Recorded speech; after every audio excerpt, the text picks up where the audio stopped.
Praise the lord. దేవుని పరిశుద్ధమైన నామంలో వాక్యంను వినుచున్న మీ అందరికీ ప్రభు పేరట మా యొక్క శుభాభివందనములు తెలియచేస్తున్నాము. మీరు మాకు తెలియచేస్తున్న ప్రతి ప్రార్థన అంశం గురించి మేము ప్రార్థిస్తున్నాము. ఇంకా మీకు ఏమన్నా ప్రార్థన అవసరతలు ఉన్న ఎడల స్క్రీన్ మీద కనిపిస్తున్న నెంబర్కే కానీ కింద కామెంట్ సెక్షన్లో కానీ మాకు తెలియచేస్తే మేమందరము కూడా మీ గురించి ప్రార్థన చేస్తాము. ఈరోజు దేవుని వాక్యము, నేను దప్పిక కొనుచున్నాను. యోహాను సువార్త 19వ అధ్యాయము 28వ వచనము. ప్రియ సహోదరి సహోదరులారా, ఇది ఆయనకున్నటువంటి దాహాన్ని తెలియచేస్తుందండి. ఆయన సమరయ స్త్రీకి జీవజలపు ఊటలు ఇచ్చి ఎన్నడూ కూడా నీవు దప్పిక గొనువు అని వాగ్దానం చేశాడు కదా. మరి అటువంటి ప్రభువుల వారికి ఆ సిలువలో దప్పిక కలుగుతుంది. అయితే అది శారీరకంగా దప్పికనా లేకపోతే ఆత్మానుసారమైన దప్పిక కలిగి ఉండటమా అన్నది మనము ఒకసారి పరిశీలన చేద్దాం. మరి యేసు ప్రభుల వారు ఎన్నో బాధలు పొందారు కదా, ఎన్నో శ్రమలను ఆయన అనుభవించారు. సిలువలో కొరడాలతో కుట్టినా సరే, ముళ్ళ కిరీటము పెట్టినా, మేకులు గుచ్చినా కూడా అన్ని హింసలను ఆయన తట్టుకున్నారు. రక్తాన్ని కార్చారు, దెబ్బలు తిన్నారు. ఇన్ని తట్టుకున్నటువంటి ఆయనకు దాహాన్ని తట్టుకోవటము లెక్క కాదు కదా. కానీ ఆయన ఇక్కడ ఆత్మానుసారంగా దప్పిక కొంటున్నాడండి. ఈ లోకంలో అనేక ఆత్మలు నశించిపోతున్నాయి. ఆ ఆత్మలను రక్షించాలనేదే ఆయన దాహము. పాపము నుండి విడుదల పొందక పాపంలో మగ్గిపోతూ మరి అపవాది బారిన పడి అనేక ఆత్మలు ఈ లోకంలో నశించిపోతున్నాయి కదా. ఆ యొక్క ఆత్మలను మరణ మార్గంలోనికి కాకుండా జీవంలోనికి నడిపించాలని, ప్రతి ఒక్కరూ కూడా జీవ మార్గంలోనికి వెళ్ళాలనేదే ఆయన యొక్క దాహము. అందువలన ఆయన అంటున్నాడు కదా, నేను దప్పిక కొనుచున్నానని ఆయన సెలవిస్తున్నాడు.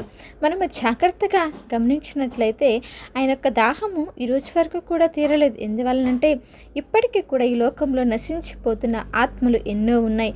ఈ విధముగా జరుగుతూ ఉంటే మరి ఆయన యొక్క దాహము ఎలా తీరుతుంది? నేను దప్పిక కొనుచున్నాను అనే మాట సంఘానికి ఉద్దేశించిందండి.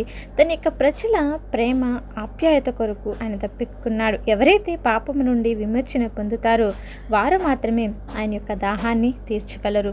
ఎందుకు దాహము అని ఆయన అన్నాడంటే, పరిశుద్ధ లేఖనాలు నెరవేరుట కొరకు ఆయన అలాగా పలికారండి. లేఖనాలు నెరవేరునట్లు ఈ మాటలను ఆయన సెలవిచ్చాడు. అనేక లేఖనాలు క్రీస్తు పుట్టుక, జీవితము, మరణము, పునరుద్ధానం ద్వారా నెరవేరాయి. క్రీస్తును గూర్చిన ప్రవచనాలు ఎక్కువగా యెషయా గారు, తర్వాత దావీదు ఎక్కువగా ప్రవచించారు కదా.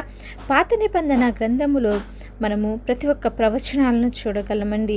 ఈ యొక్క మాట ఏదైతే ఉందో, నేను దప్పిక కొనుచున్నాను అన్నది గుండెలను పిండేసేటువంటి మాట. ఏ కలము కూడా వర్ణించలేదండి. ఆయన యొక్క శ్రమ తీవ్రతను మనం గమనించవచ్చు. ఆయనంట మరణించక మునుపు ఇంచుమించు కూడా మరి 18 గంటలు మంచినీరు లేకోకుండా ఆయన ఏమీ తాకోకుండా ఉన్నారంట. ఎండిన భూమిలో ఆయన లేత మొక్క వలె మురిచాడండి.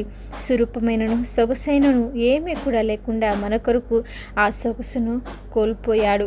మనము తృణీకరించబడకూడదని ఆయన తృణీకరించబడ్డాడు. మనము విసర్జింపబడకూడదని ఆయన మన కొరకు విసర్జింపబడ్డాడు. మన కొరకు మన యొక్క వ్యాధిని ఆయన అనుభవించాడు. మన యొక్క రోగాలను ఆయన భరించాడు. ఎందుకో తెలుసా? ఏ రోగము కూడా మనలను ఏమీ కూడా చేయలేదని. మరి మన నిమిత్తము ఆయన బాధింపబడ్డాడు, మన నిమిత్తము శ్రమ పొందాడు. మన అతిక్రమ క్రియలను బట్టి ఆయన గాయపరచబడ్డాడు. మన యొక్క దోషములను బట్టి ఆయన నలుగగొట్టబడ్డాడు. మనం పడవలసిన శిక్షను ఆయన తన మీద వేసుకున్నాడండి. ఆయన పొందిన దెబ్బల చేతనే మనకి స్వస్థత కలుగుతుంది.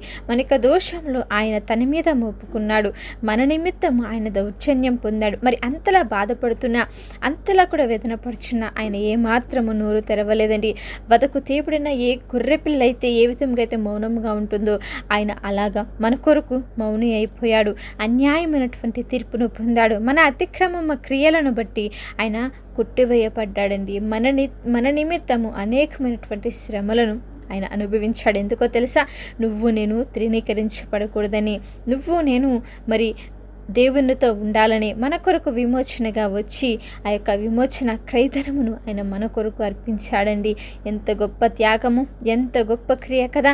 ఆయన ఆ రోజు అలాగ సిలువలో మరణించకపోతే మనకి ఈరోజు ఈ రక్షణ భాగ్యం అనేది ఉండేది కాదు.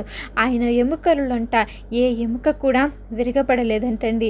ఆయన తన యొక్క రక్తాన్ని చిందించారు. ఆయన మరి పునరుత్థానుడై తిరిగి మరలా లేచినట్లుగా మనము చూడగలము. మరి ఎన్నో ప్రవచనాలు, ఎన్నో వాక్కులు ఆయన నెరవేర్చాడు. తన యొక్క జీవితంలో ఏదైతే మరి దేవుడు ముందుగా ప్రకటించాడో అవన్నీ కూడా నెరవేర్చాడండి. మరి ఈరోజు ఆయన కుమారులము, కుమార్తెలమని చెప్పబడుతున్న మనము మన జీవితాలలో ఎన్నో శ్రమలు పొందుకొని ఉండవచ్చు. నువ్వు నీ జీవితంలో ఎన్నో అవమానాలు పొందుకొని ఉండవచ్చు, ఎన్నో ఇబ్బందులను ఎదుర్కొని ఉండవచ్చు. అయితే ఆయన పొందిన శ్రమల కంటే మనము ఎక్కువేం పొందలేదు కదా. కనుక మనము శ్రమ యందు ఓర్పు కలిగి ఉండాలి. శ్రమలో క్రీస్తు కొరకు నిలబడే వారముగా ఉండాలి. ఐధైర్యపడకూడదండి. ఆశీర్వాదాలు మాత్రమే కాదు, కలుగబోయే శ్రమలను కూడా మనము ఎదుర్కోవాలి. క్రీస్తు యొక్క ప్రేమను ఇతరులకు మనము తెలియచేయాలి. మీకు లోకంలో శ్రమ కలుగును, అయినను సరే మీరు ధైర్యం తెచ్చుకోండి అని సెలవిస్తున్నాడు కదా. ఆ శ్రమలలో, శోధనలో మనము కృంగిపోకుండా దేవునికి మొరపెట్టాలి తప్ప దిగజారిపోకూడదు, మరి వేదన పడిపోకూడదు, దిగులు పడకూడదు. శ్రమ కలిగినప్పుడు ప్రార్థన చేయాలి. ఆ శ్రమలో విజయాన్ని పొందుకునేలా అంతవరకు కూడా దేవుని సన్నిధిలో మనము ప్రార్థన చేస్తూనే ఉండాలి. ఎప్పుడైతే మనము శ్రమలో దేవుని కొరకు నిలబడగలుగుతామో ఆత్మీయ స్థితిలో పరిపూర్ణమవుతాం. మరి దేవుని సన్నిధిలో స్థిరపరచబడతాము, బలపడతాము, ధన్యులమవుతాము. శ్రమ పడితే గొప్ప బహుమానం ఉంటుంది కదండి. ఆ శ్రమలలోనే మనము విధేయతను నేర్చుకుంటాము. శ్రమ పడితేనే దేవుని యొక్క రాజ్యానికి మనము వారసులమవుతాము. ఆ శ్రమల ద్వారా మనము ఇతరులను ఆదరించవచ్చు, వారి యొక్క ఆదరణ పొందుకోవచ్చు. మరి శ్రమలు విస్తరిస్తేనే తర్వాత దేవుడిచ్చే ఆశీర్వాదములు ఎంతో గొప్పగా ఉంటాయండి. ఆయన వలె వారసులం అవుతాము. ఆయన రాజ్యంలోనికి ప్రవేశిస్తాము. ఆయన త్రోవలో నడుస్తాము. ఆయన యొక్క వాక్యాన్ని అనుసరించి బ్రతుకుతాము. దేవుని యొక్క కట్టడలను నేర్చుకుంటాము.